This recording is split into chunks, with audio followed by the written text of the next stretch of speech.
Hi everybody, it's Dan and welcome back to my kitchen. Today we're going to be making the ultimate s'mores cake that is an amazing combination of moist chocolate cake, marshmallow buttercream, graham cracker crunchies, and lots of chocolate. I'll be sure to put the recipe right down below in the description, along with the link that will take you to my website for all my tips and tricks, everything you need, my go-to tools when making this right at home.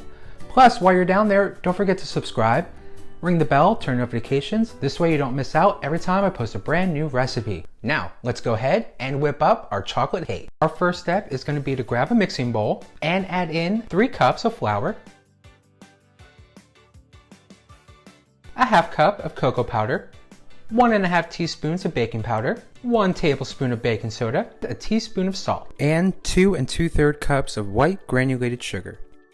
Then we'll just go in with a hand whisk and really just whisk all these dry ingredients together until they are nice and combined. Once your dry ingredients are all whisked together, scoot those to the side, grab yourself another mixing bowl, and begin adding in your wet ingredients. So first up, let's add in a half cup of sour cream, 1 cup buttermilk at room temperature, 3 large eggs at room temperature, 1.5 cups of fresh brewed coffee, 3/4 cup of vegetable oil, and 1 tablespoon of vanilla extract. Now let's just blend those together with our hand mixer, or you can use your hand whisk, until all these ingredients are fully incorporated together. Now with our wet ingredients all blended together, let's add those right into the dry ingredients and whisk them to combine. If you're using a hand mixer, mix these on a nice low speed. If you're using your hand whisk, don't go too crazy or too, gotta mix this up. Just a nice gentle whisk until your cake batter is just combined.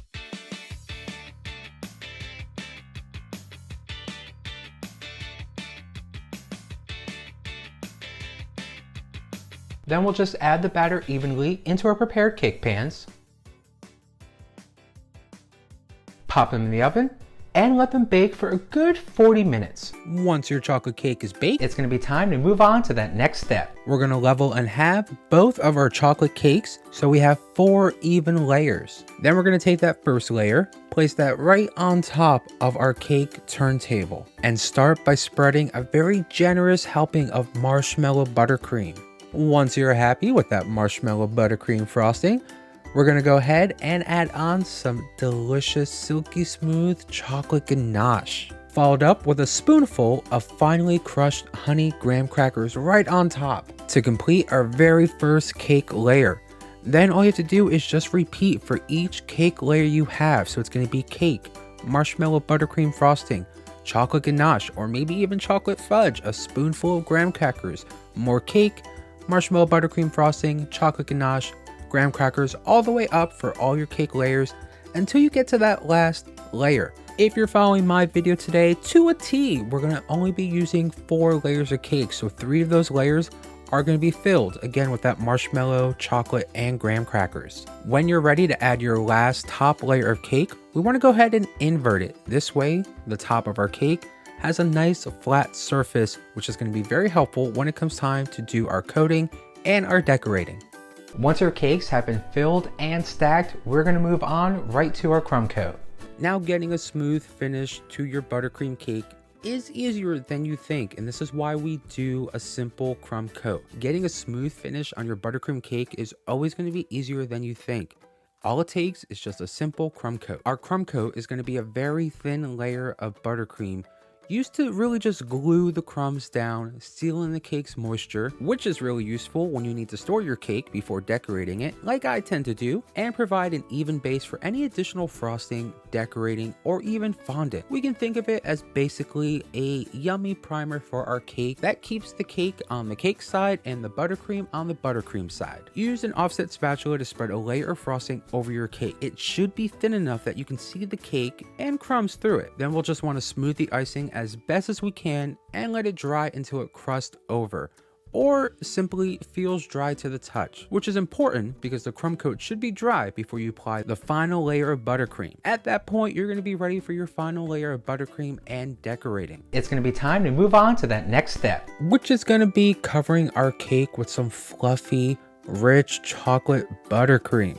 When your cake and the top of your cake are completely covered with chocolate buttercream, it's going to be time to smooth everything over one last time. So using a cake frosting scraper, a straight spatula, or an offset spatula, you want to smooth over your buttercream. The best way I always find is to hold my smoothing tool upright and gently pressed against my cake while rotating the cake turntable. You'll just want to continue this until you have a smooth coating. And as you're working your way to that final smoothing, you might notice the texture of your buttercream looking a bit rough. But don't worry, take a breath. It's going to be a quick, easy fix, especially if you're using a metal smoothing tool. Just grab a bowl of hot water, dip your tools into the bowl to warm them up. This will allow your smoothing tool to get nice and warm and will melt the buttercream to give you a nice smooth finish.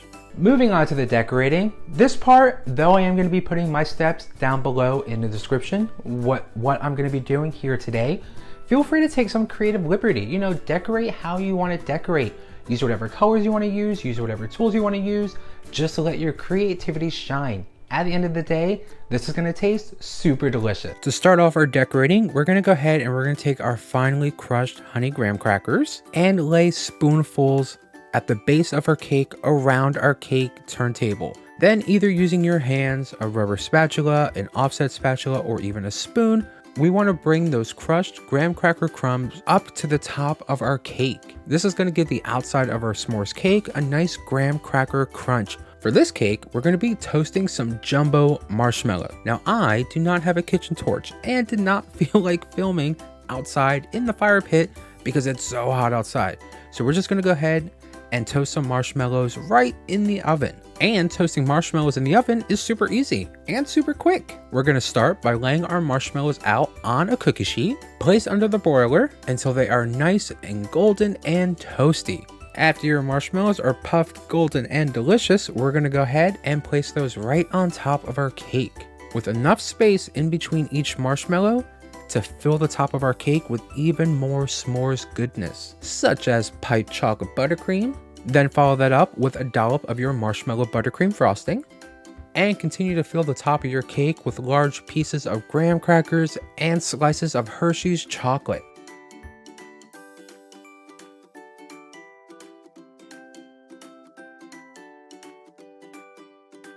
And once you're all done putting on those finishing touches, that's it. You're done. Pat on the back. You've made your very own ultimate, delicious, moist chocolate, gooey s'mores chocolate cake, which is perfect to satisfy all those s'mores cravings. All right, everybody. Well, that's going to do it for today. Thank you all for stopping by. I always enjoy the company, and I had so much fun showing you how to make this delicious recipe. Don't forget, if you want even more tasty, simple, practical treats that you can make right at home, be sure to subscribe down below, click the bell to receive notifications, and stop by in the comments, say hello, and let me know your thoughts on this delicious treat. And if you get on in your own kitchen making it, let me know how it turns out down below. And if you know, let me see what you're baking up in your kitchen. And that's a wrap for today. Thank you all again for stopping by. Always appreciate that company. But yeah, I'm gonna go enjoy the day, enjoy the weather. Hope you all get to do the same. And as always, I will see you in the next video very, very soon. Bye-bye.